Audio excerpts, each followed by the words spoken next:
Innocent Waiswa yagudde wansi n'akaaba ng'onabadde yeesimbyewo kifo ky'obwakansala ku muluka gw'e Bute mu ggombolola ye bayita Mbogwe mu disitulikiti y'e Mayuge. Oluvannyuma lw'akulira ebyokulondesa mu kibiina ky'NRM e Mayuge Rajab Lubanga okulangira Eid Kirya ku buwanguzi ng'ono yabadde avuganya ne Waiswa nga kitegeerekese nti pressure yemukubye.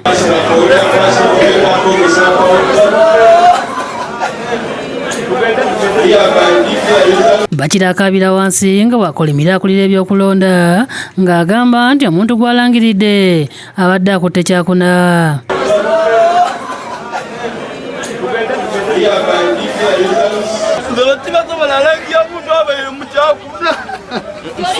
Nze mpangwira akalulu mu Bute Parish Waiswa Innocent balangira Kirya Eid ng'ate n'abaire abaliisemba. Ono abadde yeesimbyewo ne Eid Kirya, Nathan Wadaba ne Joshua Ndabika wabula oluvannyuma lw'obutamatira asuubiza okugenda okwekubira enduulu mu kakiiko akaateekebwawo okuwuliriza ensonga z'abatamatidde mu kamyufu. Bayibi akalulu kange ndi kujjawo amaanyi g'abantu.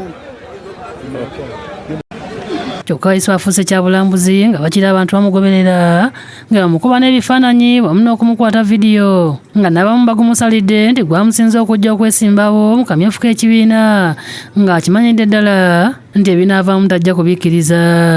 Oyo aveeku oba afe tuliva twamutumye okuyita mu kintu ekyo.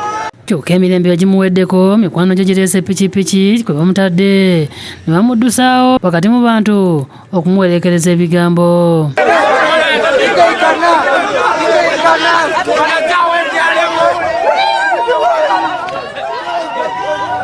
Lubanga akuliddemu ebyokulondesa agenze mu maaso n'okukola omulimu gwe ogw'okulangira bonna abayiseewo.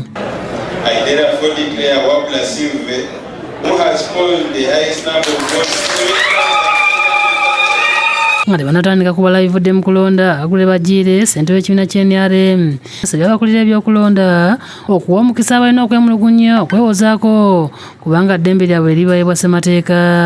Ate bw'obanga mizaani ekulamwire ng'amazima gayikiriza bw'obatoka Eid awo bw'olandirako aye bagakukoba gakola eki gayikiriza. Asabye ab'ebyokwerinda naddala ababaka ba gavumenti obutenyigira mu byakulonda.